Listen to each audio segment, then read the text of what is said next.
without further ado, it's my great pleasure to introduce you Craig Strong from Aerial Partners, talking about leveraging the 4 disciplines of execution and enterprise Kanban to improve services.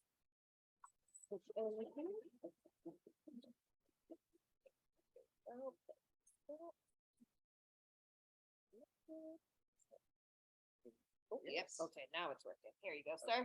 All yours. Camera angles here to the end. This is forward. No, There you go. this is forward. This is back. Alrighty, thank you very much. Yes, so the talk today is not about automation, and it's barely about IT, but DevOps is about bringing people together, right? Bringing different disciplines together. So one of the things we should do is try to match our strategy with our execution. Make sure that we're actually doing the things that we set out to do. So in that sense, it's about, I think it fits. So, oops, wrong way, there we go. So I'll start just to introduce myself a little more, and then frame the problem to be solved. I'll discuss the 4 disciplines of execution. It's a really interesting kind of thinking model that I came across that I think it's a useful sort of set of techniques that we can use. And then talk about Kanban flight levels. Anyone heard of flight levels? Pretty new. Aha. So, and then putting it all together, some takeaways, and should have plenty of time for Q&A.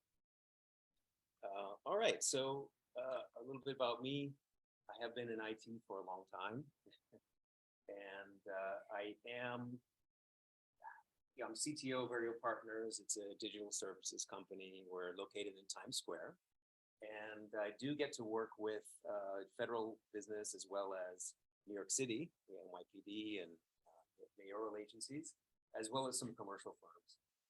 And yes, I'm a certified ethical hacker, so only ethical. But probably the most what I do today, other than RFPs, of course, is Kanban coaching and training. So that's I would call flight levels as sort of a brand name for enterprise Kanban, if you will. All right, so one of the things that my company does briefly is training. And you can see here the sort of kinds of training that we do. And some of the things that are kind of unique is the enterprise Kanban stuff. And we do offer that, they're public courses, they're online. So for that. And actually I think we're giving away one seat at one of the upcoming trainings that we're doing. So what's interesting about Kanban flight levels is it's really about business agility, not just team agility, but business agility. And it's really interesting. It's very new, and I will be touching on it. So let's talk about connecting strategy to execution. We all talk about, we hear about that all the time. But why is it so hard? Well, there's a lot of reasons, but let's really analyze it a little bit and see what's going on here. Why do we, why do we come up short so often? So I want to use an analogy, kind of a story. All right, so imagine that you are sitting in a place like this. You're a senior executive at a multinational pharmaceutical. Okay, and you're listening to the CEO pontificate about the strategy.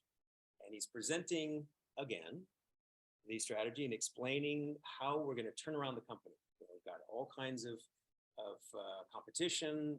Things aren't going the way they need to go. We need, and the market's only going to have so much patience. The investors only have so much patience. So, the time for debate is over. The time for action is now.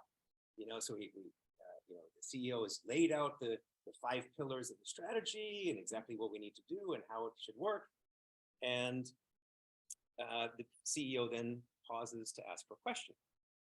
And after a few minutes, one of your colleagues raises her hand, and this is Susan. She raises her hand and she says, I understand the strategy. I agree with it. I think it's a good one and perhaps the only one, really, the best way forward. I've communicated it with my teams. You know, we have lots of initiatives, but what do you want me to do? So I wanted to ask, why do you think she asked that question? Any ideas? Why do you think she asked that?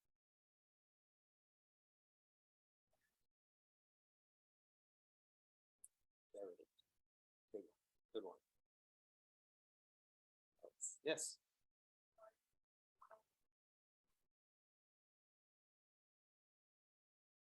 Bingo. Bingo. Yep. Absolutely. So,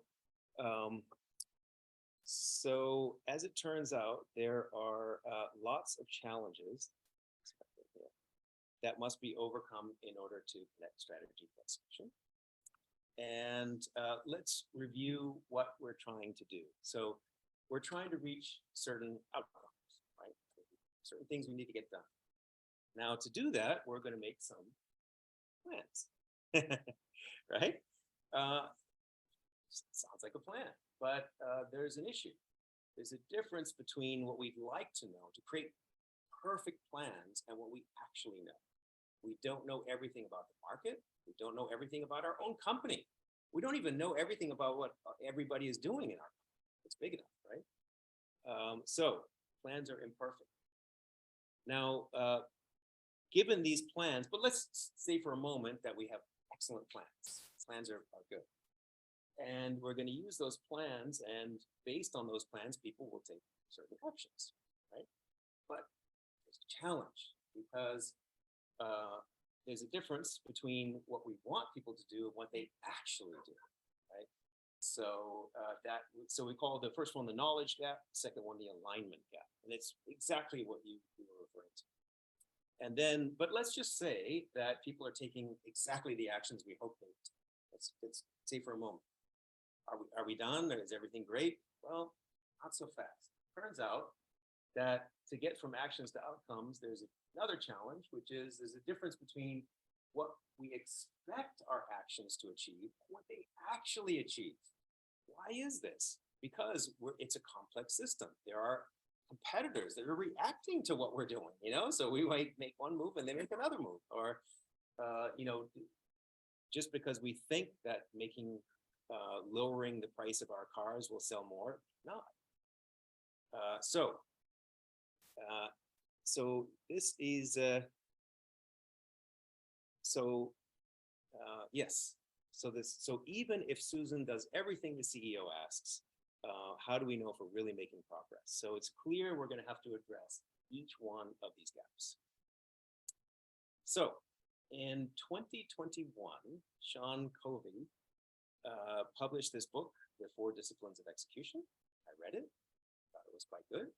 And in it, he talks about how to address these 3 gaps. And in fact, he suggests that the 3 gaps are not even the worst of it. There's even something more fundamental than this that we have to address. The good news is he suggests strategies for addressing all 4 of these challenges.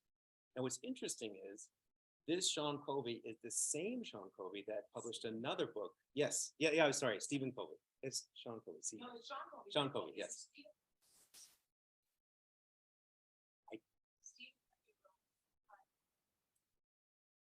Bingo. Yes, that's exactly what. Yes. Okay, man, this audience is razor sharp. That's razor sharp. So absolutely correct. Yes, which is still a classic, absolutely. So, apart from these 3 critical gaps, Sean Covey points out the elephant in the room, which is the whirlwind. So what is the whirlwind? Well, what we want is a breakthrough, something different, right? We're not going to, obviously we've got this strategy, there's things we need to do that are different, right? We want to make some changes. To do that, we'll have to make some changes in our behavior. But what is preventing that is all all the stuff we have to do to keep the damn lights on. Time to make the donuts, right? I'm dating myself again, right? So, the whirlwind is, they use this term, and I really like it actually. It's like all the stuff you got to do. You can't stop doing that stuff, and nor should you.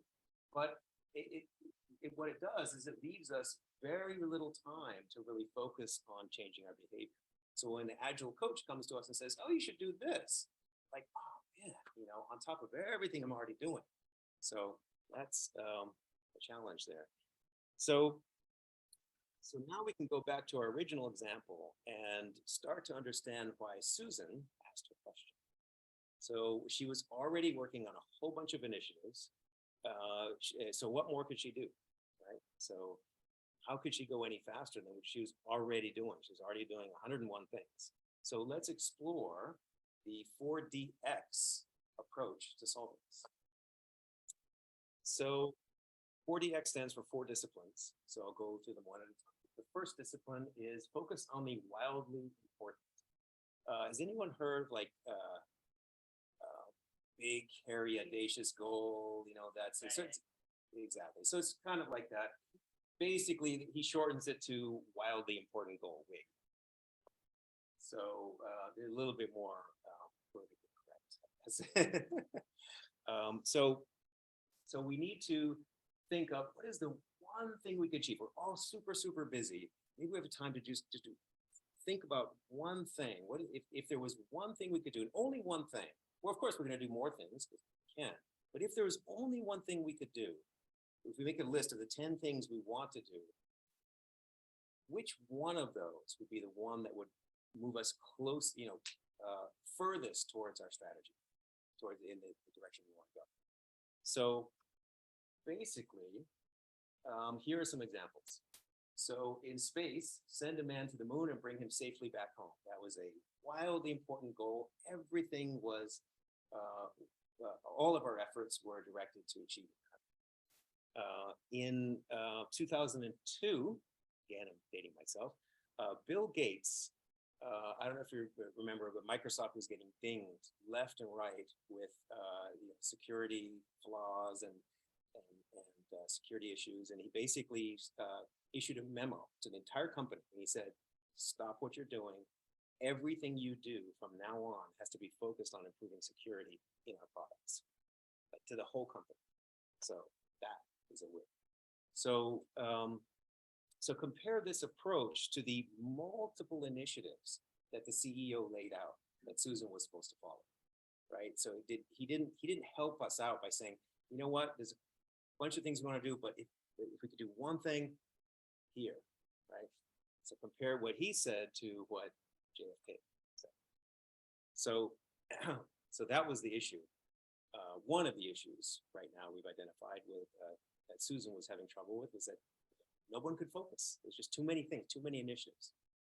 And how many times have we seen that in our agencies and companies? So second discipline is about leverage. And what you want to do after you define your WIG, we want to include how we'll measure if we achieved it. We got to know if we're making progress.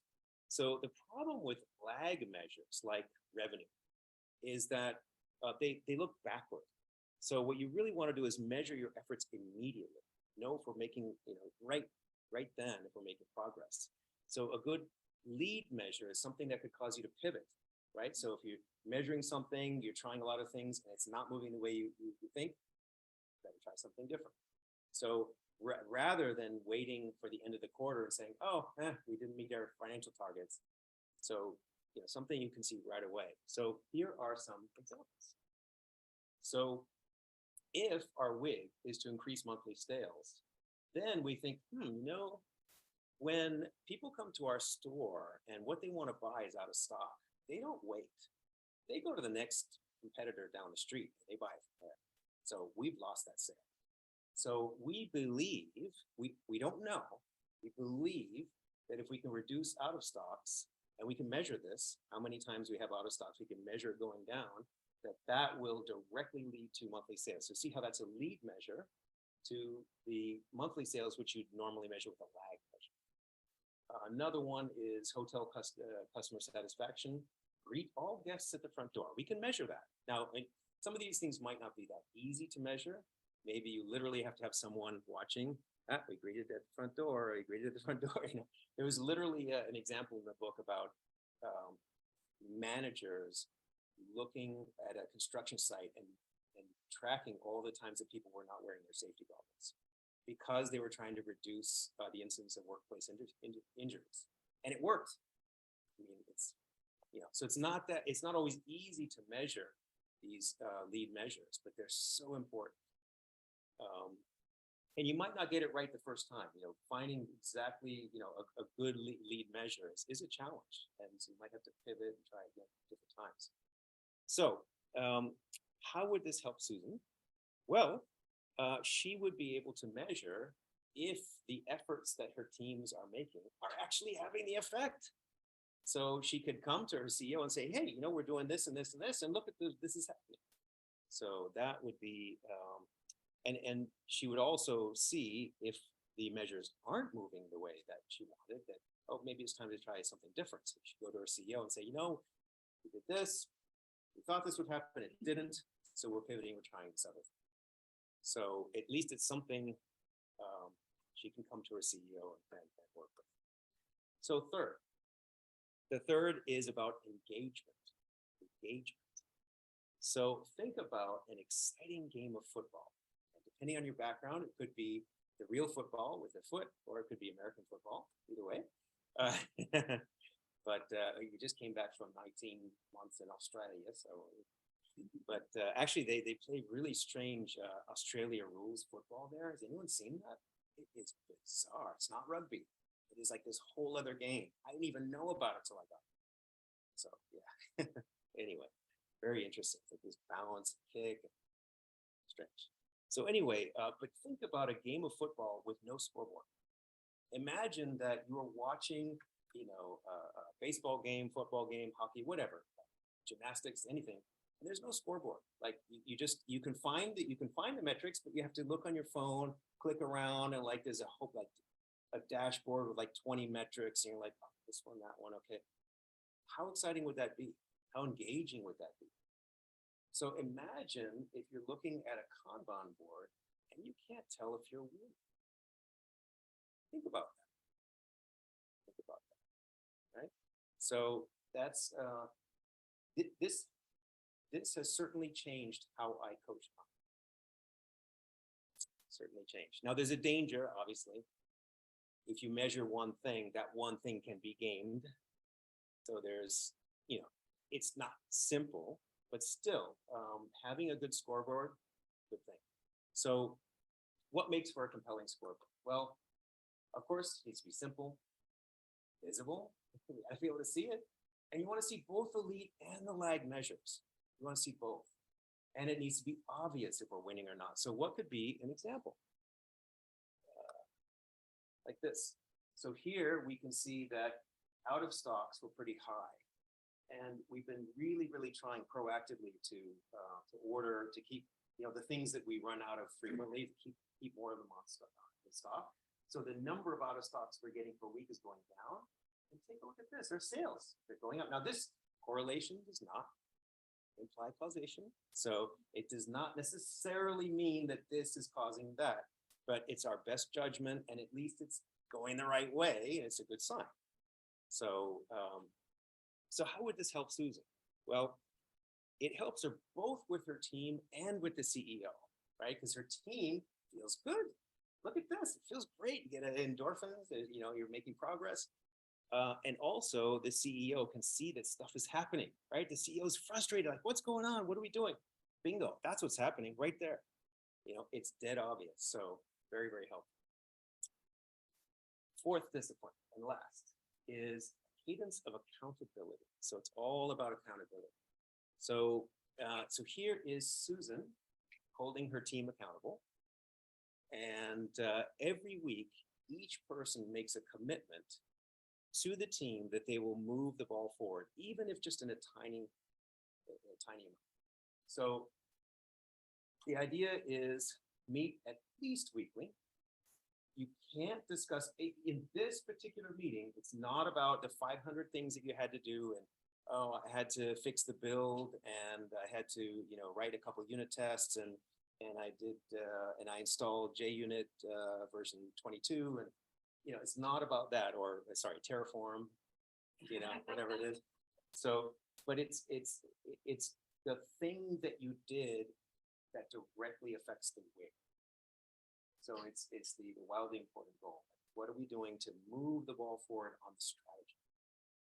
Short and sweet, and we review the scoreboard and adjust as needed. Now, if I look at this as an agile coach, I'm like, holy cow, I know exactly how to do that.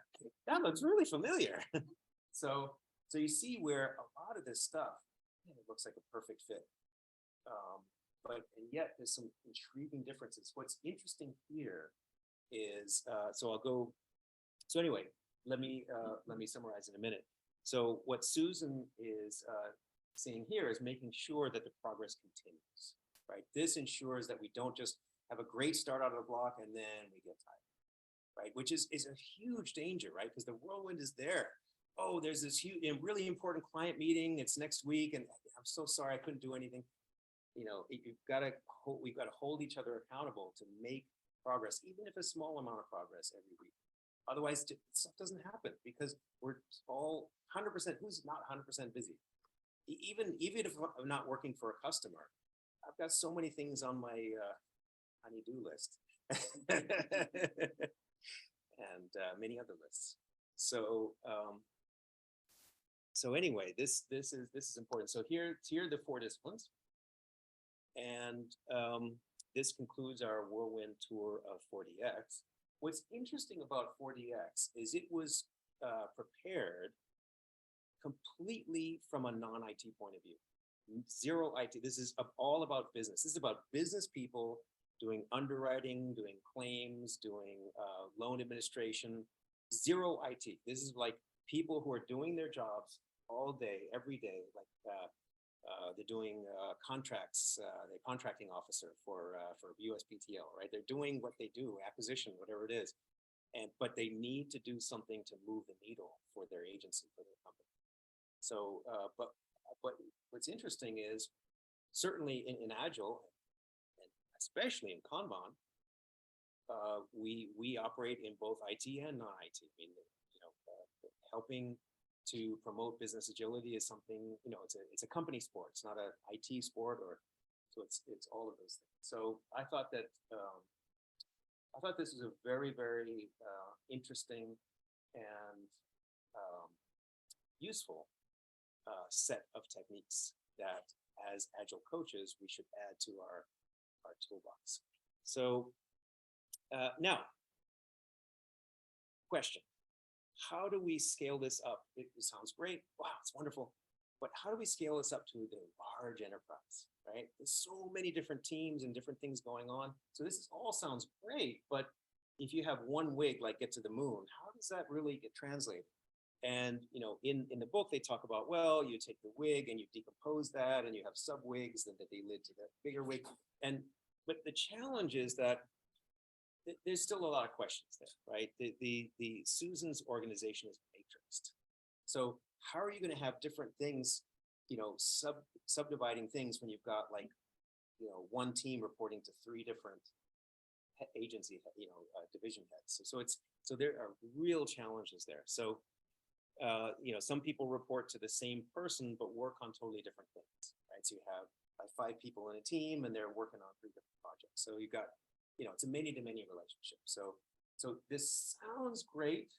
And the whole second half of the book was all these different ways that you could work on it, but it left me a little bit unsatisfied. If only there was something out there that could help us scale this up across the enterprise. What's coming next? Yes, it turns out there is. There is a model that's a perfect fit for this. And it is called Flight Levels. And essentially it's enterprise. It's scaling Kanban across the enterprise. So it grew out of the Kanban ecosystem. And let me show you. And this is the sort of blue book.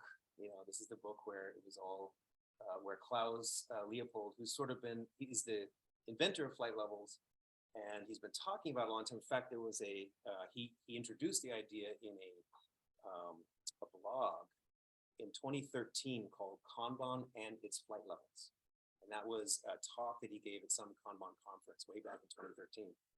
But it wasn't until this book, which is 2019, that it really all came together. And this is just beautifully presented. It's such an easy read. It's a picture book. It's really, really good. So flight levels is a thinking model that can help us find out where in an organization we have to do what in order to achieve what we want to achieve. So let's look at what it looks like.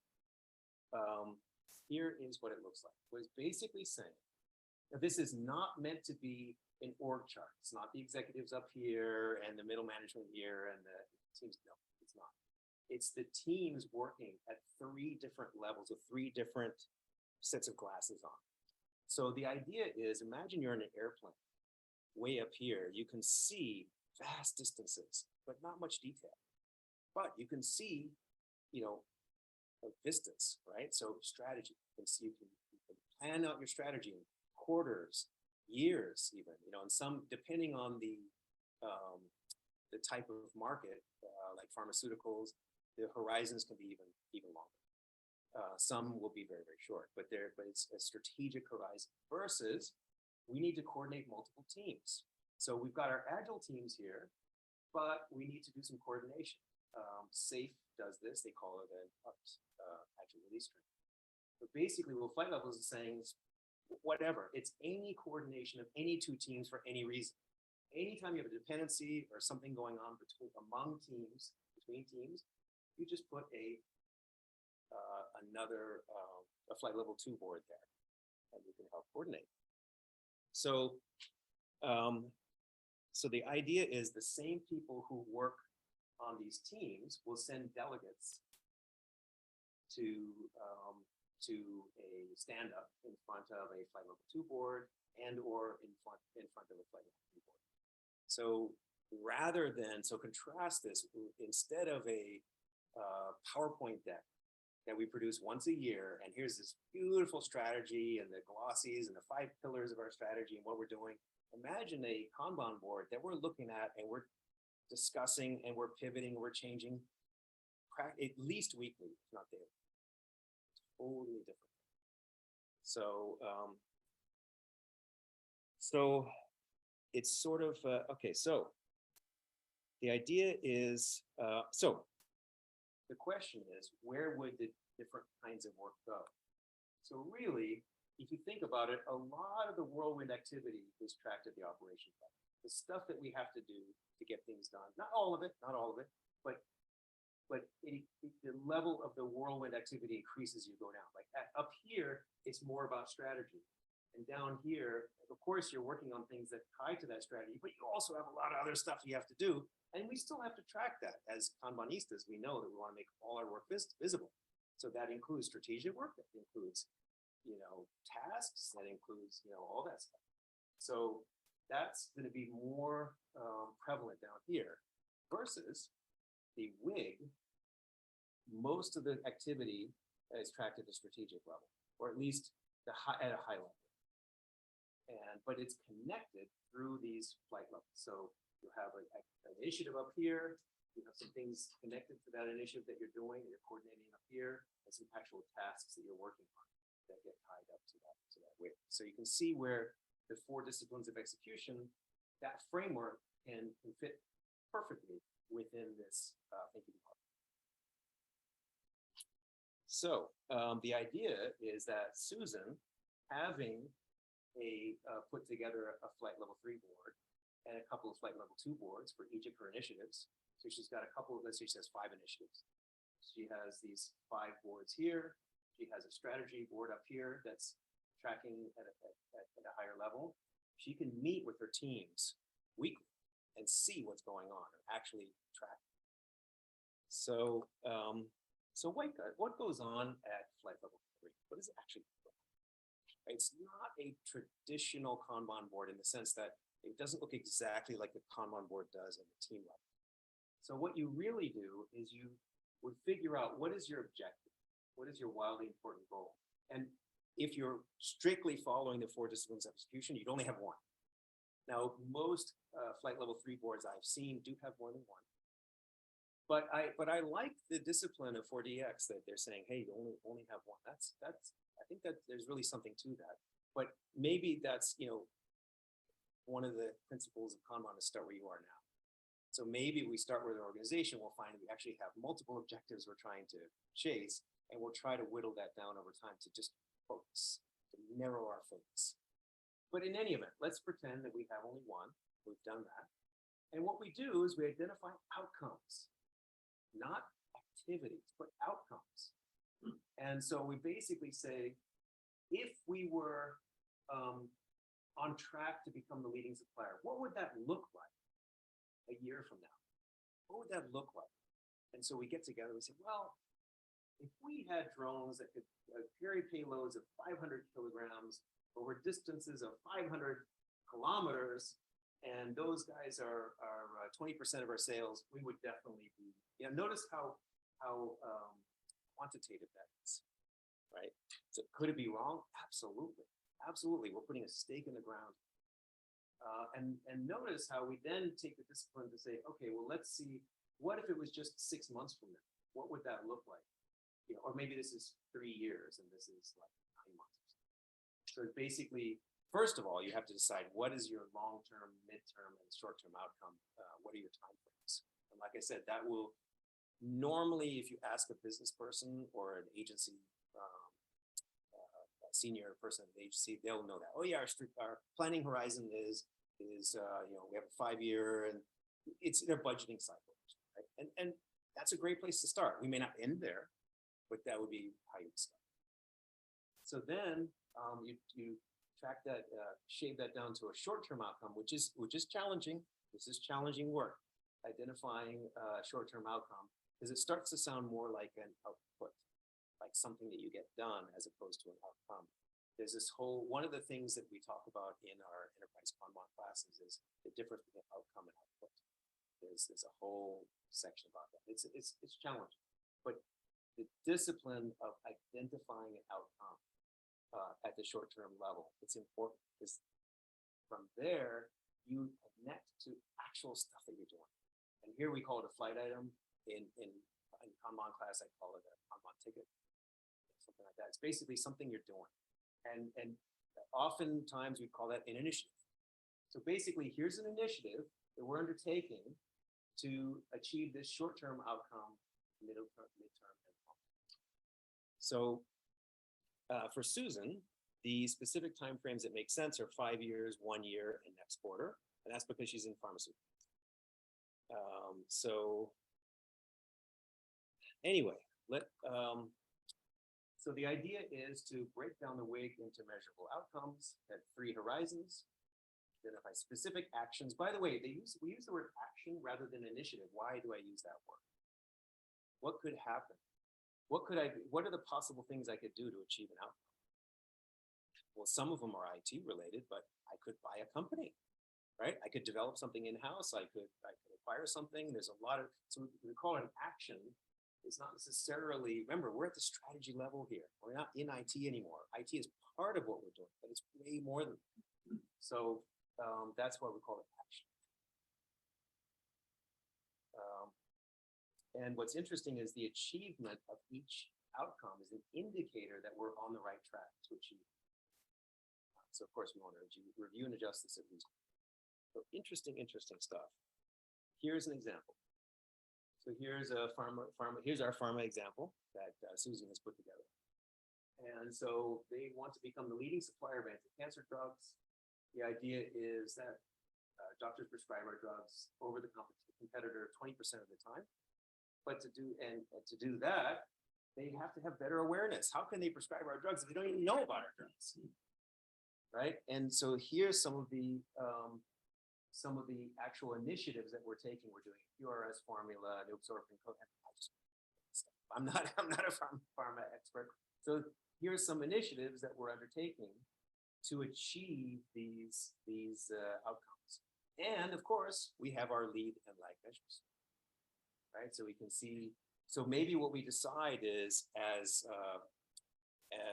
pharma engineers that when that one of the reasons that our drugs are taking so long to come to market is that the machines go out. They're very, very sensitive, very, very expensive machines, and they're broken down a lot.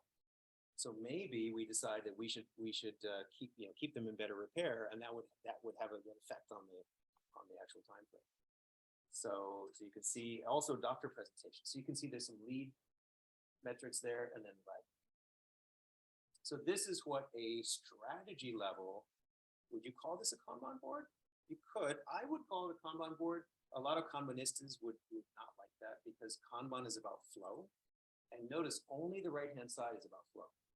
This stuff is really not about flow. It's really more indicators and stuff. So we could argue that's an interesting debate to be had over many alcoholic beverages, right? So, yes, sir.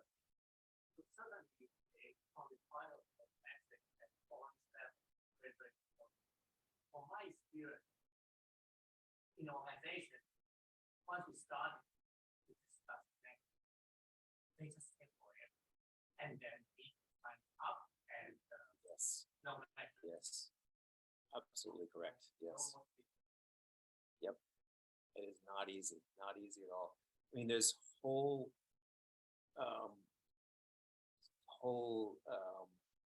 areas of the OKRs, right? There's like dozens of books about OKRs. There's consultants that only work on OKRs. There's what Bain is doing, what McKinsey is doing, all this stuff. It's all trying to get organizations to come up with KPIs and key results like this that are quantified, and it ain't easy. This is not easy, but you really need to. Of course, you have to get the right people involved. So in this case, Susan is highly motivated. So she's doing this for her division, and she got her team together and said, "Hey, how should we measure ourselves?" So I would not try to do this. Answer that question. Well, one of the things, one of the purposes, I would say, or one of the benefits that having a coach at your side, I would posit, is that they help you to sort of time box and focus and say, you know what, let's search for the thing that takes 20% of the time that's 80%. And in fact, it's interesting. I do another talk on leadership, and I say that leadership is really three things. One is being a good leader, which is getting people to follow you, inspiring people. Obama gave amazing speeches that would inspire everybody. You're like, oh my God, I'll follow him anywhere, like that. Another one is management. So that's addressing conflict, keeping things organized, hiring, firing, that stuff, management, very important. The third one is command. What is command? Command is the ability to make decisions based on imperfect information. That's key. And few leaders have all three of those. And a lot of times we get, especially in the federal government where, shooting the messenger is basically, too common. We're constantly waiting for more information. Well, let's just wait. Let's get more information. More. That cycle never ends, as you rightly pointed out. So it's really saying someone like, who was it in USCIS, Mark Schwartz, someone like that. There are people out there. That man, made decisions based on imperfect information. Not all of his decisions were the right ones, but he made them, and we moved on. So it's about making a decision that's good enough and then pivoting. So ready, fire, aim. But yeah, it's not easy, definitely. So how does the strategy link to what the operational teams are using in their daily work? So at the top, we have the strategy board. Pretend that looks the same as what I had before. And at the bottom is the board that the teams, the pharma engineers are using in their daily work. So notice we have an initiative here, nanoparticle selection. Shilpa and I attended a really cool talk at MIT a little while ago about using nanoparticles to deliver anti-cancer drugs to the brain. I mean, this is actually happening, I mean, it's still in the lab, but it's like crazy what's happening. So, and then, business as usual, BAUs, anyone use that term at work? It's like all the stuff you have to do just to keep the lights on, like do the backups. Nobody tells you to do it, just know you have to do it. So there's plenty of that. Any team has that. So here's a nice Kanban board for those guys. And basically, let's look at the initiative that we identified at the strategic level. And we called that beta mutation testing. Let's say that beta mutation testing is going to help us get to that strategic goal that the CEO laid out. So we basically copy that. Notice how we're tracking it at higher level. We copy that. We make a copy of that ticket. So we're showing it on 2 levels, and that's the connection. So now we have that initiative here. The lowest level ticket at the higher level board becomes the highest level ticket at the lower level board. Does that make sense? That's it, that's how they connect. So, and then of course we decompose this and so basically now we can decide, okay, and you might be asking, well, wait a minute, how do we know that we're going to be spending enough time on this? How do we know that we're not going to just be, we won't be spending any time on this, we're just going to keep going on what we've been doing? And that is the crux of the issue. Here we can see it, and we can have that discussion with our CEO and say, hey, this has been taking a lot more of our time. And Susan will say, I need 3 more people. And the CEO say, why do you need 3 more people? We don't have the budget. Say, well, look, all this stuff that you wanted me to do is preventing me from doing this other thing that's going to get our strategy done. The CEO would say, you know what? Stop what you're doing here. She was like, oh, that's not the answer I wanted, right? But whatever, an answer is better than no answer, right? So this is a way, a thinking model, a tool that can help us have those discussions, and they need to happen. They're painful.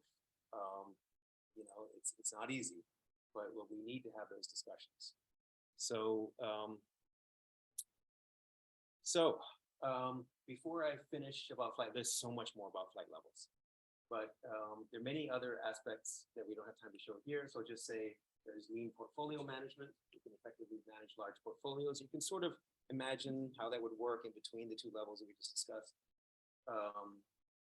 There are lots more to talk about flight levels, but this is just a quick thing. Lean budgeting, so we assign budgets to outcomes, not outputs, so that those outcomes that we identified, we actually assign budgets to them.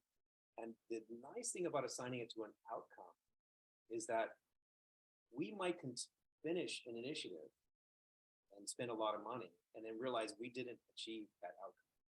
Then we got to decide what to do. So if you, and what it also does, it says, it helps you think in the right way.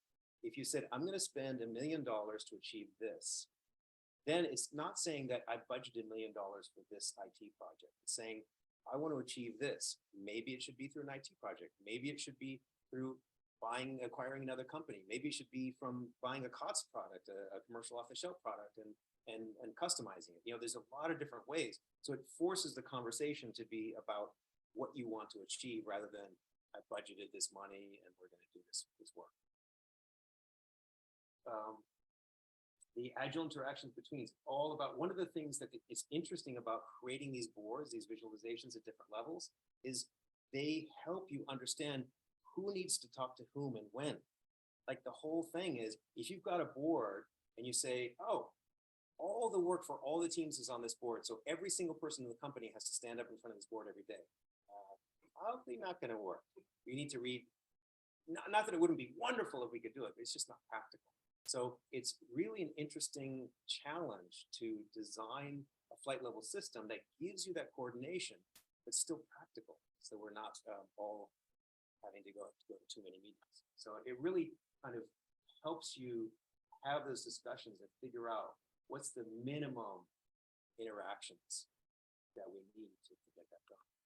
And then this one is basically because it grew up from Kanban, it enjoys the same benefits that Kanban does, which is even if you just do a tiny bit of Kanban, you can get benefits. You do not have to do all the flight levels to get any benefits. just start at a tiny little bit, do one little thing, and you'll get benefits, and keep going, and every step of the way you get benefits. So that's one of the things I love about flight levels. It's like, you don't have to do anything anywhere near this fancy, and we can still get great benefits. So, and the good news is that, yes, this is new, but it is quite well established in Europe. You know, Klaus is from Austria, and so the Bosch, Bayer, what are the other big companies? Like 4 or 5, 6 really, really big companies in Europe that are using this very heavily. It is just starting to make its way to US, and I'm really bullish about it. I think it's a great idea, and I think it's going to make a big impact. But it is new for us. And measure and improve, we barely scratched the surface of the quantitative approach. A little bit we talked about it. So how do we get started? Well, no reorg required. We don't need squads, teams, tribes, none of that stuff. Just start where we are now. Is for managing the work, not the workers. Doesn't mean you can't reorganize. Of course, companies reorganize. That's needed from time to time. It's just that we don't usually start there. Let's start by understanding how our work is flowing, and then later we can figure out how we really need to reorganize. Start where it makes sense. So no big bang approach. You don't say, hey, we're going to do flight levels, and the whole company learns about flight levels. No, that's not how we do it. So again, it's very much growing up from the fertile soil of Kanban, starting where we are now. I don't know why I always point to Mark when I talk about Kanban. Sorry. So spread organically. So, you know, that's a great way. It's a lot of times it's pulled in. Hey, you know, that's working great over there. What are you guys doing? Let me do some of that. Leverage training and coaching, of course. I had to say that, right? Coach. And benefits compound over time. So even small changes improve benefits. Use what works. All right, so that's it for the 4DX and flight levels. What are the key takeaways? So essentially, organizations struggle to execute on their strategies. That's because of these 3 gaps, as well as the whirlwind most of all. The 4 disciplines of execution helps us break the logjam. I think it's a great little set of tools. I would beware of saying the whole organization is going to use 4DX. That's what Steve Covey does, and you know that he's built a business doing that. That's great, but nonetheless, I think it's a great tool, and I definitely have added that to my coaching tool belt. Kanban flight levels enable us to visualize, collaborate, and improve. So we got strategic boards, we've got coordination boards, and team level boards, flight levels 1, 2, and 3.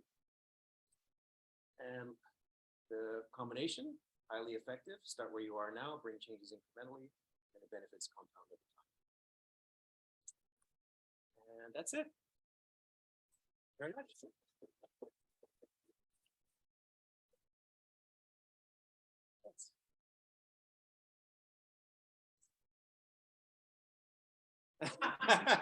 No. No, I should say, oh, I don't know. I heard it come out, so. 19 months. Oh my God. The worst was they're really big on fitness. So they have these incredible, like 3-level fitness gyms, like everywhere. They're huge on fitness, and but not muscle bound. They're just fit. But anyway, they had this thing on the loop because of COVID. Keep your hands away from your eyes, nose, and mouth. Like every 5 minutes. So I said, oh God, for like hours. But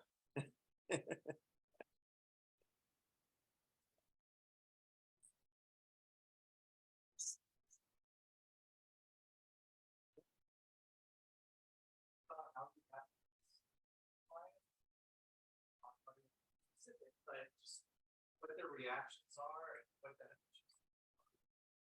Fantastic question. So there was a company called Zern. There is a company, it's not past. So Zern is teaching young kids that nobody has to be afraid of math, that everybody can be good at math. It's like an amazing mission to have. And during COVID, their business just exploded because it's an online training platform. The kids could use to learn. And they had been a startup, and then COVID happened, and they were just like, oh my God. And so the senior management was like totally on the verge of burnout. They had 5 or 6 people that were just, I saw them, they were like, bags of their eyes, because they're just trying to operate it as a startup still, and they'd grown like 3 times their size. So they said, can you help us? And so they wanted a tool and a process. They basically wanted everything. They were like, help us do everything. And they were like, so what I did, I started, one of the things that Flight Levels has, which is really interesting, is they have this tool where you can, you know how Kanban tells us to visualize an organization as a set of services, right? So rather than the word product, because product is a little bit more specific, they use the word service. A service can be a product, but it can be other things as well. So basically just, you have all these services and they're interconnected. And in Flight Levels, it says, yes, that's true, but we can look at it from 3 viewpoints, and we can create a little map to see what are the different flight level systems that we might. And they call it the work systems topology.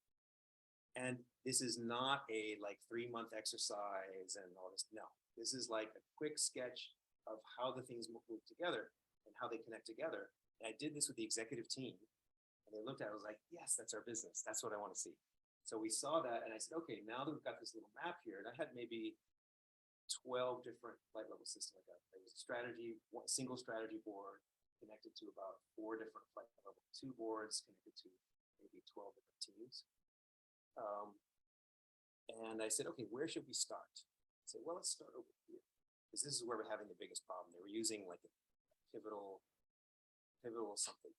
tracker, and it hadn't really kept up. It hadn't really been maintained in a long time. It was a great tool for, the 90s are calling, they want their tool back.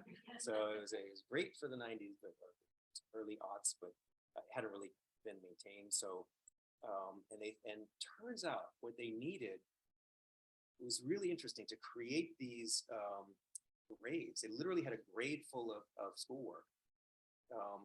They would need teachers and videographers, because they were videographing teachers speaking to the kids. They would need special animations and different kind of widgets that would interact with each other, like different kinds of blocks and different physics, figuring out the physics and getting the physics, like basically a game engine. They were building a freaking game engine, right? So they're building a game engine, and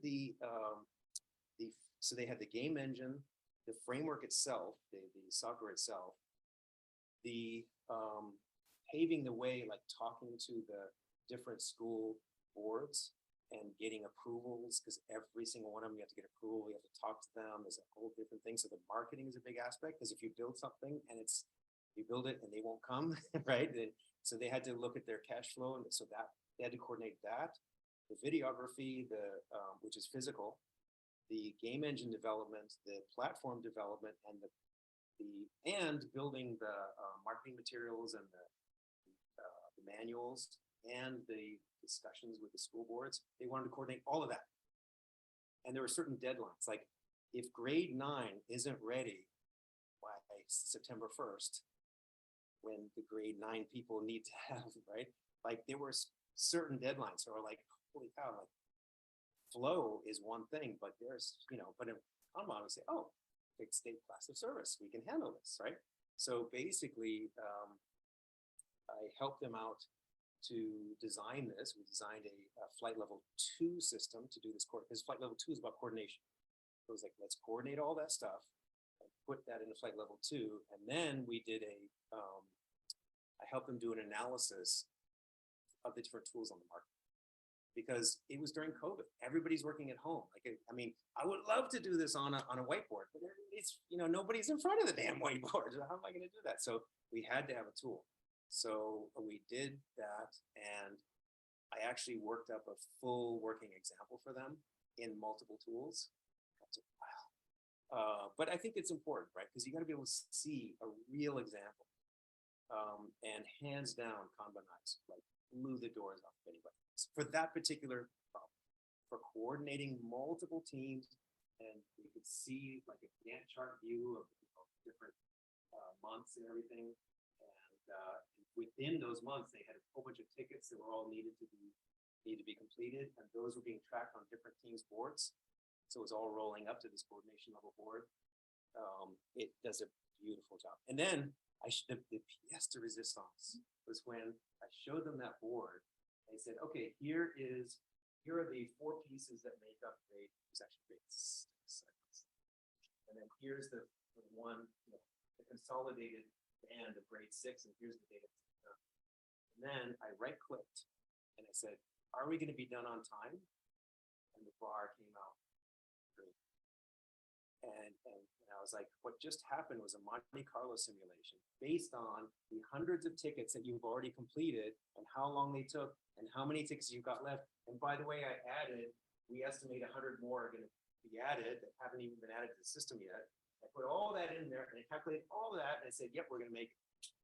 And they're like, but their response was like, oh, good. I was like, you don't understand. This is like amazing. Like, no tool has ever done this before. And they were like, what do you mean no tool? How do you run your business? How does anyone run anything? I'm like, exactly. That's how we've been building software all this time. So it is, so for that particular use case, I've also recommended Jira, Kanban zone. There's different tools for different things, but for that particular use case, flight levels was very helpful. Spreads the process, and Kanban was the right tool. So they're still using it. So I guess 2 years later, it's good. I have to go back and check to make sure. Yeah. Yep. So I'm curious for the world,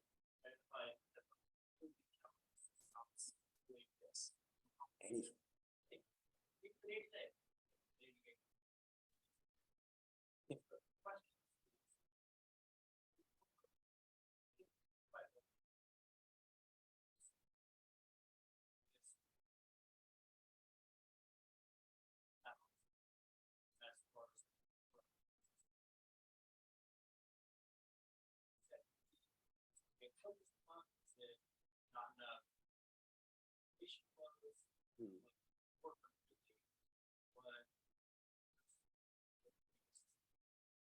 Challenges to get started.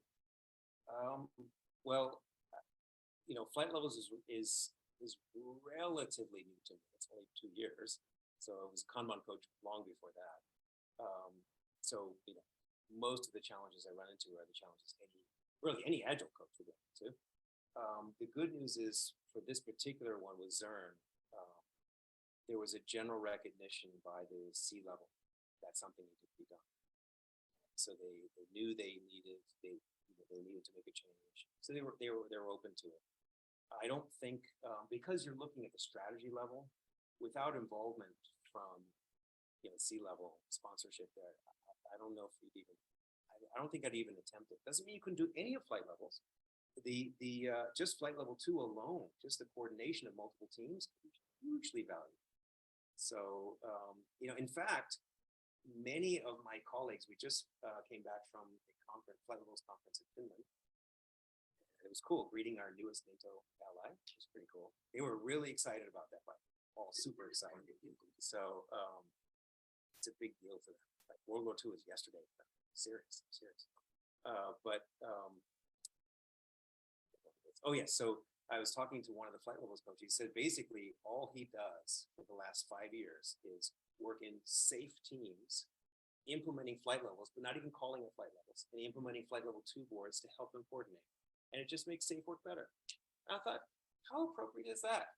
I've been working for years in Scrum teams, implementing a little tiny dash of Kanban to help them work better. That's great. That works fine for me. So I don't need to use the words. Sometimes I still remember like a FBI project. I know I'm running out. I'll be quick. So it was an FBI project. Sorry. So there was an FBI project that we won the award, and we said, hey, we're going to take this from waterfall to agile. We're going to use Scrum. And so it was a big deal because we've been doing waterfall for 25 years. And so we implemented Scrum, and the government, we thought they'd be resistant. No, in fact, they said, like, tell me everything about Scrum, and I want to make sure you're doing every single piece of it. And I was like, wow, these guys are like there's nothing like the zeal of the newly converted, right? They were like, whoa, ooh, okay, you know, like, did you do a retrospective? Yes. So after about 2 years, there were some challenges. You know, there's some things some help desk tickets are coming in the middle of our sprint. You know, your typical challenges that a lot of teams run into. But, you know, let's use a little bit of Kanban practices to help us out. You know, no big deal. And you know, there's a name for that. It's Scrumban. It's great. It's like chocolate peanut butter put together. It's awesome. It's really, everyone loves it. And they were like, no, you can't do that. I'm like, why? Like, you understand, for 25 years we were doing this thing. Now we've got this Scrum. If we use another word now, everyone at headquarters will assume we don't know what the hell we're doing because we're floundering. I was like, holy cow, I had never considered that. Absolutely, you're correct. Okay, yes, Scrum, we are doing Scrum. So we still implemented the practices and it still worked great, but we just called it Scrum. So that's, you know, whatever works. Use what works, right? Yeah. Yeah.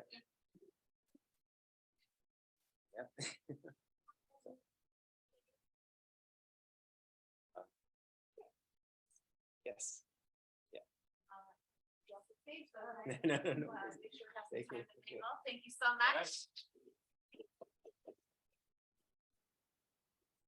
I'm just gonna leave this on here for just a bit, so be sure you get those nice little barcodes here.